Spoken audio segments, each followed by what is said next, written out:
A little out of focus there. Are we good? Yep. Let me check on my end. We're recording.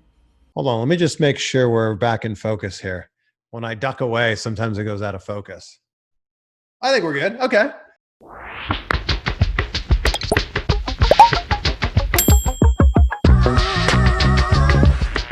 Now, Chris, first and foremost, man, thank you so much for your time. I know you're a very, very busy guy. Now, kind of the purpose behind this interview was that I was interested in kind of speaking with TV or web personalities that people know who give them their news, but maybe they don't know their stories, they don't know their backgrounds, they don't know who really they are. So I felt this would be like the great platform to kind of know more about you, kind of at a personal and professional level. So the first thing that I wanted to talk to you about is if I did my research right, I think you've been doing now journalism for 16 years, right? Yeah. Wow. You did it right. Yeah. So I started in 2004 when I was still in college. That's when I got my very first radio job.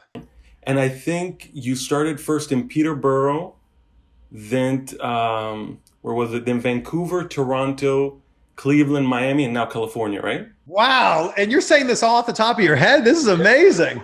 Yeah.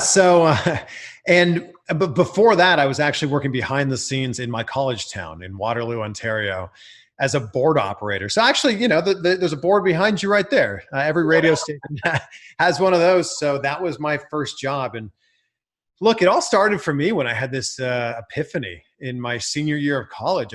I really enjoyed college, but I woke up one day and realized that this was all going to come to an end. The fun of college, the hanging out with my friends, the where are we drinking tonight, that was all going to come to an end as soon as I graduated. And the reality of the real world was going to hit, and we were going to have to work for the next 40, 50 years of our life. And for me, it was just at bare minimum, I didn't want to hate my job. That was it. I didn't want to hate what I did for a living. So I reached out to every radio station, every TV station in my college town and basically said, look, I'm passionate about broadcasting. I want to come and see how it's done in the real world. And I was super fortunate that I was able to start working from there as a board operator at an AM radio station. That's where it all began. And one thing that did interest me though is that before you kind of went down the journalism track, there was a time where you wanted to train to become a professional wrestler. Now, granted, I know both of them exist in the entertainment sphere, but they're very different worlds. So, what was it that got you into wanting to train to become a professional wrestler, and what kind of changed your track to go into journalism? So I was just a lifelong wrestling fan, like most wrestling fans are. You love it and you watch it. And I'm the type of person that when I see someone else doing something, I go, oh, that means that I can do it as well. I just got to figure out how they did it and reverse engineer my way back to where I am. So I was a high school wrestler. I was also a backyard wrestler, which I do not recommend. But at that time, at the turn of the millennium, I was in high school, that time when backyard wrestling was a really big thing. And I said to my friends that I was doing the backyard wrestling with, I'm going to do this for a living. I'm going to go train to be a pro wrestler. And I did. I trained. I trained in Toronto, my hometown. I trained to be a pro wrestler. And the thing about pro wrestling training, or anything for that matter, is you can't half do it. So you got to go all the way in on it. And it was an hour drive each way. It was 4 days a week. It was $250 a month, which when you're in college is a ton of money. And I just had to make the decision, do I continue with wrestling school being my main focus, or do I continue with school being my main focus? And I decided to continue with my communication studies degree, knowing that wrestling would always be there if I wanted it, and I could always get back into it. And man, I've been really fortunate to be able to still kind of dip my toe into the wrestling world while still being firmly planted into the broadcasting world. Yeah, I think you found kind of the perfect middle ground for both.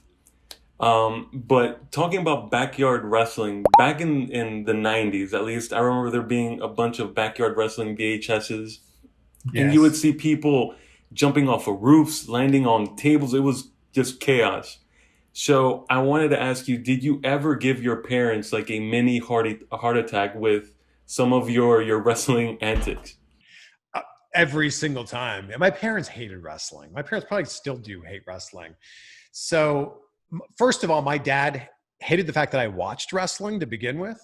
And my mom was just nervous that I was doing this backyard wrestling thing, that I was going to get hurt, rightfully so. Like, we didn't know what we were doing. Mm. And also, like, one of my buddies broke his leg a couple times. Like, yeah, a couple times. Yeah, just a couple times. One of them was me throwing him off a bridge, but that's neither here nor there. I think that clip is still somewhere online too. Yeah, so I got to a point where I would tell my mom I was going to the gym, and then I would just pack my wrestling stuff and then go to my buddy's house and be a backyard wrestler. And I remember one day, very specifically, I came home from the gym and I went to get water or something, and she just opened my gym bag, like maybe she was gonna wash my stuff or something. And she saw like my knee pads and my wrestling shoes in there. And she's like, "I thought you said you weren't doing this anymore." And I'm like, "Mom, you need to realize that I love this and I'm passionate about this and I'm going to do it regardless of what you think." And she was just kind of like, "Yeah, I'm not happy about it, but yeah, I understand that if that's something you want to do, you do it." And now that we're kind of talking about your family background, what did your mom and your dad do for a living? So my dad worked for Lufthansa, the German airline. He's now Okay. retired. And my dad worked in a time when you got a job and then you kept it for your entire career. And he worked at Lufthansa almost 40 years. So it's crazy. He got that job like right out of college and worked there till he retired. My mom was a special education teacher, also retired now. So she worked with some great kids at the elementary school where I went. And so I'm assuming then your parents kind of always sort of enforced the importance of education in many respects. Oh, for sure. And I think that every parent, should do that, rightfully so. And I think my parents would just have been so supportive since day one of, if there's something that I want to do and something I chase after, they know there's not going to be anything that's going to stand in my way. So they're just going to stand back and go, "Yeah, do your thing," because we know that if anyone can make this happen, it's going to be you. So that's not to say that if someone has a great job or a great business opportunity, that I would think that if you had a great opportunity in front of you, that now in the 2020 world or beyond, you might actually be better off taking a job at wherever and letting that be your real life education. Like, nothing against my education. I had an incredible time at my school, but I didn't learn a ton there that I wouldn't have learned in the real world. So Completely while agree. I think education's important for sure, I also think the school of real life and the school of going out and doing it, and nothing beats that. Mm. And another thing that really interested me about your career in specific was that kind of similar to the same way, like let's use The Rock as an example, right? If we I don't know how you're going to compare me to The Rock, but wow. Okay. watch, I'm going to connect it real. Okay. So, for example, with The Rock's career, you can kind of cut it up into phases, right? Sure. You have the Rocky Maivia era, the Nation of Domination era, the People's Champion era, the Hollywood Rock era, and then now the Dwayne era, right? Sure. And Yeah. in all those eras, you can kind of pick the one highlight moment, right, from his career, from all those signature eras. Now, I want to ask you, if I were to give you three eras of Chris Van Vliet, the Toronto era, the Cleveland era, and the Miami era, what is the biggest highlight from those individual eras for you?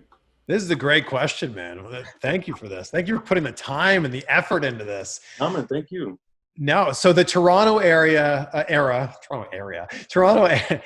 for me was covering the Toronto Film Festival was a huge highlight for me. It's one of the biggest film festivals in the world. It's literally in our backyard when I was working for Sun TV in Toronto. So to kind of just be thrown to the wolves in that situation, like I think I was on, I don't know, something crazy. Like I think I saw something like 30 movies and was on or 20 red carpets, something crazy like this, right? So that was it. Like you're sharing time with, these like Oprah. I interviewed Oprah at the Toronto Film Festival, and I interviewed Antonio Banderas and Keira Knightley. The list goes on and on and on and on. So that's definitely the Toronto one. Cleveland was my third day of work. Uh, First of all, it's amazing that I was able to even go from Canada to the US. My third day of work was me covering the Oscars. So Wait. Your third day on the job yeah, to cover the Oscars. yeah. So I was the entertainment reporter for the CBS station in Cleveland, and my boss wanted to make a big splash, and I happened to be starting around the same time as when the Oscars were, and I hadn't even started the station yet. And my boss starts, I didn't even have my work visa yet to work legally in the US. And my boss goes, I'm going to try to get you credentialed for the Oscars. We're going to have you try to be live from the Oscars red carpet, and made it happen.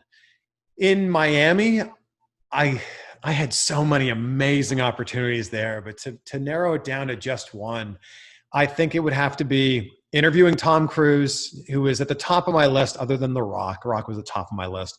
But after I interviewed The Rock, it was Tom Cruise, who's my favorite actor. I'm just blown away by his work ethic and just how good he is on camera. And I got to interview Tom Cruise in Paris in the shadow of the Eiffel Tower. It doesn't get any better than that. And I think that there's lessons in life that we learn from someone telling us.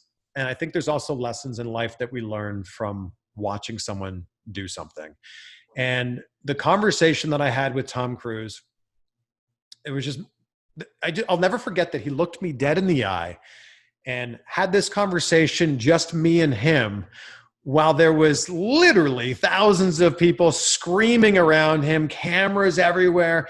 And we were having an intimate conversation, like it was just us two in a room. And I'll never forget that. And I try to bring that into the personal interactions that I have in my life now. And I think you do succeed with that very much with all your interviews that you do on your channel, because the one thing that I will say about your YouTube channel and your interviews is that they always have this kind of tinge of positivity and optimism in all of your interviews. And that was something I actually wanted to know about you, was that, is this, the positive perspective on life, is this something that you've always had? Or is this something that you've kind of slowly integrated into your life over the course of your career? It's definitely something I've always had. And with each day, I try to have it grow more and more and more, because I think that what's wrong and what's negative is always available, and every day. You can always glass half empty it. But what's positive is also available too. And, you could always look at that glass half full. So I start every day, speaking out loud the things that I'm grateful for. I go to bed every night and say thank you before I, lay down to go to sleep. I think that if everyone just did that really small practice in their life, you'd see such a huge change in your life. And more specifically, in the wrestling world, there is so much negativity. And that's what a lot of my interviews are. I do a lot of wrestling interviews. And if you listen to any other wrestling podcast, they're talking about all the things they hate about the product. Well, why not look for the positives in everything and try to bring everything up from there?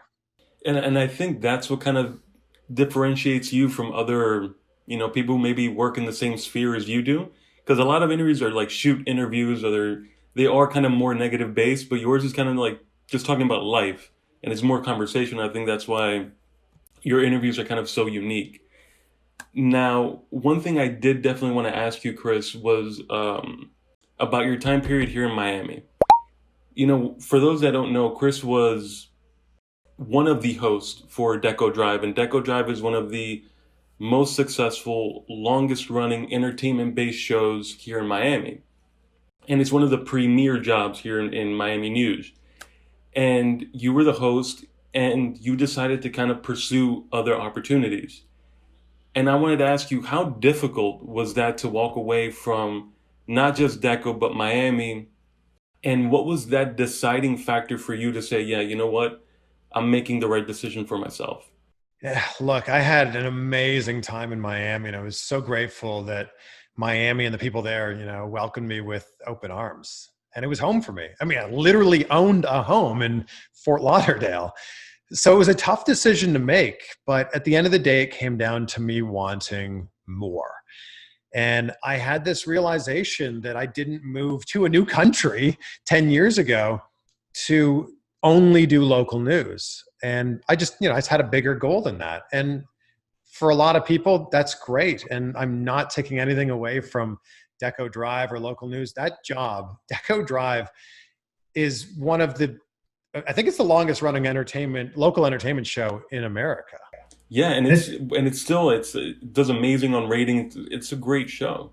Absolutely. And I know how fortunate I am to be one of the handful of people to sit at that desk and be one of the hosts of that show. Like, absolutely amazing to be able to say that that was a part of my career. And I think about it so fondly, but I just wanted more. I wanted the opportunity to do more hosting on a bigger scale. My YouTube channel was starting to do really well, and I want to be able to put more time into that. And now I'm living in Los Angeles and I'm pursuing acting. And these weren't things that I was able to do. So it came down to me basically going, do I want to do this Deco Drive for the next 5 or 10 years, or maybe the rest of my career? Or do I want to bet on myself and see what happens? And I decided to roll the dice. And here we are. And I'm very interested by that answer, because then is it something where maybe growing up and kind of seeing your dad kind of having that same job, for years and for years, that you kind of went, you know what, I respect that, obviously, and there's many people that do that, but I just don't want that for myself. Well, my dad loved his job. My dad was so incredibly passionate about his job that I don't know if my dad could have or should have had another job. My dad, not to go off on too much of a tangent here, but my dad loves airline travel so much that he has a flight log that dates back to like the 70s of every single flight he's been on, the airline, the flight number, the tail number, the name of the officer and the co-pilot, and then he gets them to sign his logbook. So my dad working for an airline was the perfect job for him. For me, it was just, I didn't want to be one of those people that looked back on my life when I was 60 or 70 or 80 and regretted the things that I didn't do. And I knew that staying at Deco Drive would be great. And I loved that job. And I still love that job. And I knew that I could continue to grow with the show, but I just wanted to continue to grow more on a bigger scale. And that was really all it was. Hmm. And now you and I, we've interviewed celebrities and what have you. You've definitely interviewed countless celebrities, actors, wrestlers. And the one thing that you usually hear from actors is that there's always that one performance that they look back on and they can't help but cringe when they look back, because it's like, oh, I could have done that differently. I could have said this differently. And I wanted to ask you, do you happen to have an interview in your catalog that you look back on and you're like, why did I ask that? Or why did I do that? And you kind of wonder, maybe that's one that I should have done something a little bit different. It's funny that like when you look back on any of your old stuff, you just cringe in general. And I think that I heard someone say it best, that like, if you look back on your old stuff and you don't cringe, you're doing something wrong. Like you're heading in the wrong direction. But I had an interview the first time I interviewed Ryan Gosling, and there's nothing inherently bad about the interview. I didn't ask any terrible questions, but the vibe was just off. And I don't know if he was tired that day or, I don't know, not talkative, but it was just very like, I had this high energy and was asking these questions and he just didn't match it. And I remember putting it up online and going, I swing for the fences every time, sometimes you strike out. And people were like, no, man, this was a good interview. Like, what are you talking about? This was fine. And I just thought, maybe I just perceived this differently than I thought. So I think that would be one of them. But I really do think that you should be progressing forward and trying to get better every single day. No, absolutely. I mean, at least speaking for myself, I remember there's a few interviews that I look back on and I'm like, Jesus, that one was rough. Yeah. Yeah. You have to know that most of the time it's not your fault. Yeah, no, I mean, sometimes it's just the mood or what have you. Just there just isn't that chemistry. Yeah. But I remember there's countless interviews that you've done. I remember the Leslie Mann interview. That one was iconic. And then the Anne Hathaway one was, I remember watching that one. I'm like, don't, how did he ask that? How? But Anne just kind of rolled it off so well. And It was Well, in my defense, okay, in my defense of this Anne Hathaway thing, and I'll put it in a nutshell for anyone who doesn't know what we're talking about. Anne Hathaway, the photos of her being Catwoman had just come out for the first time, and I was trying to ask about her workout routine. And I didn't phrase the question that well because it was a spur of the moment question that I was asking. But I said, "You're in great shape. How do you fit into that suit? How much weight did you lose to get into this role?" What I meant was, and actors lose and gain weight all the time for roles. We didn't get mad when anyone asked Christian Bale how much weight he lost for The Machinist. We didn't get mad when people asked Renee Zellweger how much weight she gained for Bridget Jones' Diary. The list can go on and on and on. So I just phrased the question poorly. Ironically, though, Anne Hathaway, 2 years later, bragged about how much weight she lost to play Fantine in Les Mis, where she won an Oscar. And I thought, wow, why is she talking about this now when she got so mad about me when I talked about it? Well, to her credit, I mean, she did play it off really well in the interview. The interview came out great. Let's be honest, the interview did come out great. She had fun with it. She did. Now, Chris, obviously in California, and you told us that you're pursuing acting. When was it that you kind of got that acting bug to want to pursue this? So I took drama classes in high school. Always loved that. I was in some plays in my church growing up. I just always loved performing. And I've been in a few movies. If you look really closely, you'll see me in a few movies. And you still receive residual checks? Yeah. I only post the funny residual checks, but I do get residual checks that are more than 50 cents. Some are like $1.50. Yeah. Oh, okay. Now we're really talking. Yeah.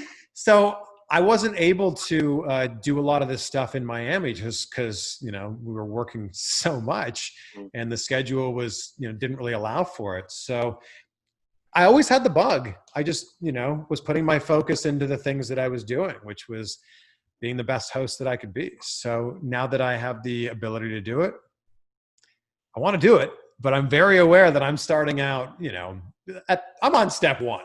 I'm on very much in step one of the acting career. But I mean, if your track record speaks for itself, I don't see how this doesn't work out for you, to be honest with you. Well, thank you. It's the interesting thing about acting is it's a continuous craft that you're continuing to get better at, which, happens in any line of work. But in the hosting world, you just kind of go out, you do it, and you figure it out on your own. Maybe you get some input from people here and there, but, you kind of hone it a lot on your own. In acting, it's very much about getting a coach, figuring out how to do this, and working at it all the time. So that's something I need to really dive into. No, of course. And last question, because I know you're very busy. Oh man, I appreciate your time. Thank you. No, man, thank you. The last question I wanna ask you is: so often you kind of see people who maybe they don't want to take that risk, or they kind of are fighting against themselves in many respects, because they don't want to kind of bet on themselves and take that risk. What advice would you, because I look at your career, I mean, you're hosting, then you bet on yourself, and now you're in California. What advice would you give to that person who maybe has these dreams, has these aspirations, but they are kind of fighting against themselves on deciding whether or not to take that leap? I think that if somebody else is doing the thing that you want to do, like I said before, that just means that you can do it too. So take that person's career, reverse engineer from where they are back to where you are. So maybe they're at step 14 and you're at step 1. Well, figure out what step 13, 12, 11, 10, all the way down to that is, and realize that person started in the exact same spot that you did. The only difference is they took a chance. And I think the worst thing that you could do, and the biggest travesty in life, is playing too safe. Because the biggest regret that people have when they're older is not the things they did. They don't regret the things they did. They regret the things they didn't do. So I think go in, dive in. Don't have a safety net. Just dive in. You'll figure it out. I'm gonna completely ruin the phrase, but it's something along the lines of taking the leap and growing your wings on the way down. Well, I don't know if you said the phrase correctly, but it means its importance is really just betting. I'm sure I said it wrong, but it makes sense what I said. No, it did. Well, again, Chris, thank you so much for your time, and thank you for being my first guest. This is like a series that I want to do. I want to go ahead and venture out and talk to my other journalist friends and kind of learn more about their stories. So thank you for being my first guest, and also thank you because I met you for the first time. I think it was at the Nutcracker press junket, and you know, you walk into these press junkets and you meet so many of these journalists that you see on TV, and I was just starting out at the time, and I felt like a fish out of water. And you, along with countless other journalists there, kind of made me feel like I belonged in that room. So thank you so much for that, man. I really do appreciate that. Oh man, well, thank you, and congrats to you on everything you've done. I mean, it's not easy to get started in this industry, and you know sometimes it's tough to stick with it. So, man, you should be proud of what you've accomplished, and also thank you for putting the time and the effort into these great questions, man. Hey, trust me, I've been a fan of yours for a while. And then when it came to this interview, I'm like, you know what? Let me really do my research. Let me learn a little bit, as much as I can, about Chris Van Vliet. So, again, thank you so much for your time and stay safe in California and all the luck in the world, man. I appreciate you, man. Thank you. Well, there you have it, guys. That was the first episode in the series of episodes that I plan on giving you guys where I speak with multiple uh, journalists, whether they're TV personalities or web personalities, that who have stories that I feel are so interesting and I think relevant to those that are definitely interested in the field or are just interested in these personalities in general. Now, I want to give a big thank you to Chris Van Vliet there. Big thank you to him for giving me so much of his time to be able to do this interview. It was great just to hear his story, hear about how he's reached the levels that he's reached in his career, and all the best of luck in the world to him and his journey now in Hollywood. And now, for everyone who is watching, thank you for watching. Please like and subscribe and get ready for episode 2.